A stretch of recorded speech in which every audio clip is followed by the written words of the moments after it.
성경 말씀 에스라서 3장 1절에서 7절의 말씀입니다. 주여 감사합니다. 에스라서 3장 1절에서 7절까지의 말씀 우리 함께 읽도록 합니다. 3장 1절에서 7절입니다. 이스라엘 자손이 각자의 성읍에 살았더니 일곱째 달에 이르러 일제히 예루살렘에 모인지라. 요사닥의 아들 예수아와 그의 형제 제사장들과 스알디엘의 아들 스룹바벨과 그의 형제들이 다 일어나 이스라엘 하나님의 제단을 만들고 하나님의 사람 모세의 율법에 기록된 대로 번제를 그 위에서 드리려 할세. 무리가 모든 나라 백성을 두려워하여 제단을 그 터에 세우고 그 위에서 아침 저녁으로 여호와께 번제를 드리며 기록된 규례대로 초막절을 지켜 번제를 매일 정수대로 날마다 드리고 그 후에는 항상 드리는 번제와 초하루와 여호와의 모든 거룩한 절기의 번제와 사람이 여호와께 기쁘게 드리는 예물을 드리되 일곱째 달 초하루로부터 비로소 여호와께서 번제를 드렸으나 그때에 여호와의 성전 지대는 미처 놓지 못한지라. 이에 석수와 목수에게 돈을 주고 또 시돈 사람과 두도 사람에게 먹을 것과 마실 것과 기름을 주고 바사왕 고레스의 명령대로 백향목을 레바논에서 욥바 해변까지 운송하게 하였더라. 아멘. 에스라서 3장 말씀 함께 보시면서 1절부터 7절까지 고국으로 돌아갔던 이스라엘 백성들이 어떻게 회복할 수 있었는가, 어떻게 불안을 이제 넘어서서 염려를 넘어서서 회복할 수 있었는가에 대한 말씀을 잠시 나누도록 하시겠습니다. 사람이 겪는 이제 모든 이 질병들 여러 다 이유가 있겠지만은 근원적인 이제 이유는 결국에는 마음의 문제입니다. 마음. 그래서 성경에서는 의외로 우리 믿는 자들에게 염려하지 말라라는 말씀을 정말 많이 하셨습니다. 염려하지 마라, 두려워하지 마라, 불안해하지 마라. 모든 것을 다 내려놓으라는 겁니다. 그런데 내려놓는다고 해결되는 건 아니잖아요. 내려놓을 때 어떻게 하라는 겁니까? 맡기라는 겁니다. 누구에게? 하나님에게. 자, 오늘 이제 기도할 때 그런 이제 감동을 받습니다. 이래 생각해도 안 될 것 같고, 저래 생각해도 안 될 것 같습니다. 그러면은, 일면 그게 진퇴양난이잖아요. 그죠? 요래 하려니까 이게 문제가 될 것 같고, 저래 하려니까 저게 문제가 될 것 같고, 그러면서 이제 고심하면서 기도하고 있을 때에 하나님의 감동은 이겁니다. 너가 해결할 수 있겠느냐? 하나님, 저는 해결을 못하겠습니다. 그러면 왜 자꾸 고민하느냐? 왜 생각하느냐? 그러니까 하나님의 응답은 그겁니다. 네가 할 수 있으면 해보라는 겁니다. 할 수 있으면. 할 수 있다는 말은 할 수 있는 방법과 모든 지략을 하나님이 이미 주셨다라는 겁니다.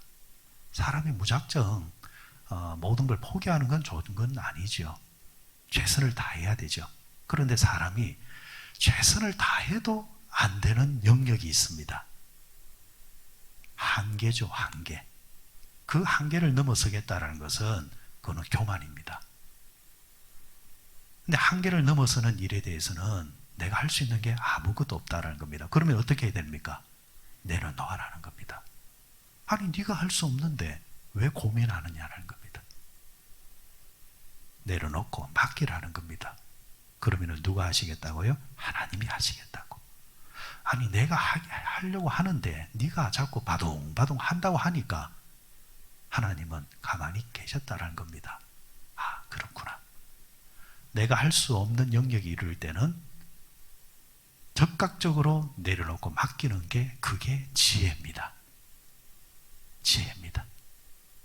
그러면은 하나님이 일하기 시작하십니다. 내려놓으면은 장점이 뭐냐면은 하나님께 맡겼으니까 나는 더 이상 뭐 할 필요가 없는 겁니까? 염려할 필요가 없고 걱정할 필요가 없는 겁니다. 마음의 질병, 육신의 질병에서 해방되는 겁니다. 우리 믿는 자들은 여러분들 그런 이제 스트레스가 올 때에 여러분들 내가 부둥켜 하고 있는 것이 그거는 비신앙입니다. 하나님께 내려놓고 맡기는 게 그게 신앙입니다. 1920년대, 30년대 사이에 미국은 아주 이제 어려움을 당하게 됩니다. 우리나라도 1997년에 IMF를 이제 경험했지만은 비교되지 아니하는 경제 대공황이 미국에 들이닥칩니다. 1923년도에 미국의 주가가 약 40%가 빠집니다. 주가가 40%가 빠졌다는 말은 미국의 기업의 재산이 40%가 빠졌다는 겁니다. 하루아침에 40%훅 빠져버리는 거예요. 기업들이 난리가 나죠. 몇 년 사이에 빠진 40%에서 5분의 1 수준으로 또 주가가 빠져버립니다. 사람도 여러분 공황이 찾아오면은 공황장애를 하죠. 공황장애 찾아오면은 경험해 본 사람들은 알 겁니다. 모르는 사람들은 이게 어떤 느낌인지 모릅니다. 사람이 자기 스스로 마음에 갇혀 죽는 마음, 질식할 것 같은 마음, 그런 마음이 확 들어와 버리면요, 사람 숨도 제대로 못 쉽니다. 그러니까 경제가 그런 공황 상태에 빠져버리는 겁니다. 나라 전체가 엉망이 돼버리는 거예요. 공장이 문을 닫습니다. 기업이 문을 닫습니다. 은행이 도산을 합니다. 실업자가 넘쳐납니다. 이럴 때에 32년도에 대통령으로 뽑힌 사람이 누구냐니까 프랭클린 루즈벨트라는 대통령입니다. 이 사람은 소아 마비 장애를 가진 사람입니다. 자기 몸 하나 거스르는 대로 정말 힘든 사람이었습니다. 그런데 그가 대통령이 되고 난 다음에 국민들에게 유명한 연설을 합니다. 그 연설 가운데 대표 문구가 뭐냐면은 미국인들이요, 우리가 두려워할 것은 두려워하는 그 자체 하나밖에 없습니다. 우리가 두려워해야 될 것은 두려워하는 그 마음이 두려웠다는 겁니다. 다시 말해서 현실은 이렇지만은 두려워하는 마음만 우리가 가지지 않는다고 한다면 이 공황도 빠져나갈 수 있는 길이 있고 답이 있습니다. 두려워하지 마십시다. 그러면서 그 유명한 뉴딜 정책을 펼치면서 신속하게 그 대공황을 빠져나오는, 워낙 큰 나라잖아요. 여러분, 짐승도 작은 짐승이 넘어지면 벌떡 일어나기 쉽습니다. 그런데 큰 짐승 코끼리가 넘어졌다가 일어날 때는 힘이 들단 말이에요. 그 시간 속에서 빨리 일어날 수 있을까 싶었는데 일어난단 말입니다. 그 안에 관통하는 게 하나 있습니다. 현실은 이렇지만 어렵지만은 리더자가 두려워하지 않겠다는 겁니다. 그리고 국민들에게 두려움에서 벗어나자라는 겁니다. 심리적인 문제가 더 크다라는 겁니다. 심리적인 면에서 우리가 할 수 있다, 한번 해보자, 그런 마음으로 긍정적인 마음을 품을 때에 그것이 에너지가 되어져서 어두운 현실을 해결할 수 있는 능력이 나오더라는 거죠. 오늘 본문의 상황은 어떤 상황이냐면은 이스라엘 백성들이 고국으로 돌아옵니다. 1차 귀한 자들이 이제 돌아옵니다. 5만여 명이 넘는 사람, 한 5만 명 되는 사람들이 이제 돌아옵니다. 문제는 돌아왔다고 해서 그 땅이 환영해주는 현실이 아닙니다. 그곳에는 원주민들이 많이 들어와 있습니다. 백성들이 70년 동안 다른 나라가 있었잖아요. 그런데 돌아와 보니까 남아있는 자들은, 포로로 잡혀가지 않는 자들은 황폐한 그 땅에서 또 이방인들과 어울려 살면서 여기가 이스라엘 땅인지 이방인 땅인지 분간이 되지 않을 정도로 종교적으로, 신앙적으로, 모든 문화적으로 피폐해 있고 변질되어 있단 말이죠. 그리고 예루살렘 성벽이라는 것이 없습니다. 밤마다 수 없는 이방인들이 노략질을 하러 들어옵니다. 이때 그렇다고 해서 정부가 서 있는 것도 아니고 치안이 되어져 있는 것도 아니고 혼란한 상태란 말이죠. 도전을 마음으로 돌아오기는 돌아왔지만은 준비된 게 아무것도 없단 말입니다. 자, 이상과 현실의 갭이 생기는 겁니다. 꿈을 안고 돌아왔지만은 현실 속에서 현실의 그 부딪힘은 너무 잔인하더라는 겁니다. 이때 이스라엘 사람들, 돌아온 사람들이 생각한 게 뭐냐 하니까 각자 도생을 하자. 내가 일단 살아남고 봐야 되겠다 하면서 각자 이제 흩어져서 열심히 자기 일을 하면서 사는 겁니다. 이제 그런 가운데서 오늘 본문의 말씀이 이제 주어지는 겁니다. 자, 1절을 한번 보세요. 이스라엘 자손이 보십시오. 뭐라고 했습니까? 각자의 성읍에 살았더니, 각자라 했습니다. 그죠? 각자. 일곱째 달에 이르러 일제히 예루살렘에 모인지라. 이때 선지자가 누구냐 하면은 에스라. 에스라는 2차 때 돌아오는 사람이니까 구약에 보면은 소선지서에 보면은 스가랴라는 사람이 나와요. 스가랴서에 나오는 그 스가랴가 이 당시 같이 온 선지자입니다. 그리고 또 누구냐니까 에스라서 뒤에 가보면은 학개라는 사람이 나와요. 학개라는 사람은 제사장 겸 선지자입니다. 정신적인 종교적인 지도자들입니다. 저는 아마 이 선지자들이 아마 이스라엘 백성들에게 아마 가르침과 교훈을 주었을 겁니다. 자, 그러자 흩어져 있던 각자 알아서 살아가던 자들이 일단은 우리가 살고 보자 하면서 각자 흩어져 살아가던 사람들이 그 말을 듣고 모였다 했습니다. 어떻게 모였다 했습니까? 일제히 예루살렘에, 일제히 한 마음으로 모였다라는 겁니다. 그러니까 여러분, 이스라엘 백성들이 나라를 재건하고 성전을 재건할 때에 그 어려운 환경 속에서 완전히 공황과 같은 그런 현실 속에서 다시 재건할 수 있었던 방법의 첫 번째가 뭐냐니까 공동체의 회복입니다. 공동체의 회복. 각자 살아가던 사람들이 일제히 같이 모여가지고 함께 하겠다라는 겁니다. 가정으로 말하면은 각자 살아가는 사람이 아니라 가족들이 함께 살아가는 것. 나라가 국민들이 뿔뿔이 흩어져 있는 것이 아니라 한 마음을 이루는 것. 교회가 각자 그냥 신앙생활 하는 것이 아니라 교회에 소속되어져서 함께 마음을 나누는 것. 같이 모이는.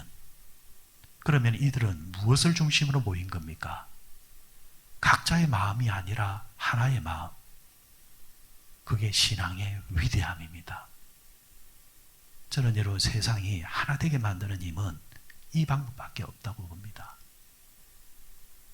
워낙 지금 사람들은 개인화가 너무 많이 되어져 있습니다. 가정도 보십시오. 개인화 되어져 있습니다.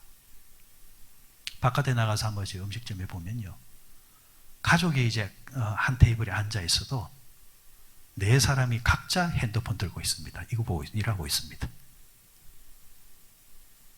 각자 그러고 있어요. 여러분, 지하철 한번 타보면은 어때요? 다 고개 숙이고 이러고 있어요. 과거에 여러분, 목욕탕을 간다 이러면은 떼미는 거 그렇게 걱정 안 해도 됐습니다. 네, 뭐 손 하는데 할 수 있으면 하고. 등은 누구한테 맡깁니까?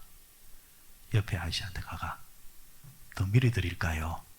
등 밀어드릴까요? 라는 말은 내가 밀어줄 테니까 당신도 나를 밀어주시오. 그런 거잖아요. 자연스럽잖아요. 요즘은 그 소리 합니까? 안 합니다. 아예 때밀이가 등만 밀 때 얼마 이러놓습니다. 때밀이만 좋습니다. 그만큼 세상이 다 각자가 되지. 생각하는 것도, 생각, 방향, 관점 다 다릅니다. 그러면은 이 모든 것을 하나 되게 하는 힘은 결국에는 예수 안에서 하나 되는 방법밖에 없습니다. 가정에 예수님을 중심으로 살아가면은 그 예수가 그 가정을 하나 되게 만들어 버립니다. 예수 때문에 참고 예수 때문에 이해합니다. 여러분 예배드리고 은혜 쭉 많이 받고 집에 돌아가면은 그죠? 원수 같은 남편도 아내도 어떻게 보여요? 그래, 내가 예수님 마음으로 사랑해야지. 그 마음이 생기잖아요. 그죠? 그게 여러분 내 안에 예수의 마음이 움직이고 있는 거예요. 이 예수의 마음으로 공동체가 하나 되는 것. 지금 이스라엘 백성들이 각자 흩어져서 불안하게 살던 사람들이 일제히 예루살렘에 모인 겁니다. 그러면서 다시 이스라엘이 이곳에 돌아온 이유를, 목적을 이루는데 하나 되는 그 마음을 이루게 하는 힘이 나오더라는 겁니다. 그리고 또 하나가 뭐냐면 공동체로 하나가 모였지만은 이 공동체의 주제가 뭐였느냐? 자, 선지자들이 화두를 던집니다. 우리가 여기 왜 돌아왔느냐? 어떻게 보면은 묵고 사는 문제 같으면은 오히려 바벨론이 더 나았지 않느냐? 그곳에서의 우리의 직장도 있었고, 그곳에서의 우리의 나름대로의 살아가는 편한 방법도 있었는데, 우리 그거 다 뒤로 한 채 돌아왔지 않느냐? 왜 돌아왔냐? 우리가 돌아온 이유는 하나지 않느냐? 하나님의 성전 예복. 성전에서 예배 드리기 위해서 우리가 돌아왔지 않느냐? 왜? 예루살렘에 하나님의 원성전이 있었기 때문에. 그 무너진 것을 회복시키고자 우리가 도전해서 왔지만 주어진 현실 앞에 우리가 각자 흩어져서 살았지만 이제 우리가 그것을 잊지 말고 다시 모여서 해야 되지 않겠느냐? 그들이 다시 모여가지고 예루살렘 성전에서 뭘 하느냐? 예배를 회복합니다. 각자 흩어져서 혼자 예배하는 거하고 다 같이 모여서 예배하는 거하고는 전혀 다른 겁니다. 성경에 뭐라고 했습니까? 두세 사람이 함께 모여 내 이름으로 구하는 곳에 내가 함께 하겠다 하셨지 않습니까? 혼자가 아닙니다. 두세 사람입니다. 사도행전에는 모이기를 힘쓰라 했지, 모이기를 패하는 자의 그 습성을 따르지 마라 했습니다. 모이기를 힘쓰라 했습니다. 왜? 모여있는 곳에 특별히 성령이 역사합니다. 그게 교회의 성질입니다. 여러분 사도행전 1장에 그 12제자와 그리고 초대교회 성도들이 함께 모여서 떠나지 말라는 그 말씀 앞에 그들이 마가다락방에 모였을 때에 그들의 숫자가 120명이죠. 그곳에 뭐가 임했습니까? 성령이 임했잖아요. 혼자 있을 때가 아니라 같이 모여서 예배할 때에 흩어져 있던 자들이 일제히 모여서 예루살렘에서 뭐 했느냐 하면은 지금 당장은 성전이 없습니다. 아직까지 성전을 못 지은 거예요. 대신에 뭘 했느냐 하니까 제단을 쌓았다 했습니다. 단만 딱 세워놓은 겁니다. 뭐 하기 위해서? 예배 드리기 위해서.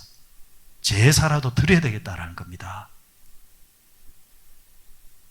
완벽한 성전은 없지만 그러나 우리가 이곳에 돌아온 목표는, 이유는 하나님께 예배 드리기 위해서 왔으니까 환경은 아직까지 미약하지만 예배부터 드리자 하면서 이들이 함께 모여서 예배 드리기 시작할 때에 비로소 돌아온 목적을 이루는 발걸음을 떼기 시작하고, 그들에게 주어진 현실이 달라진 건 없지만은 신기하게도 그 현실을 뛰어넘어서 나가는 힘도 그들에게 주어지게 되더라는 겁니다.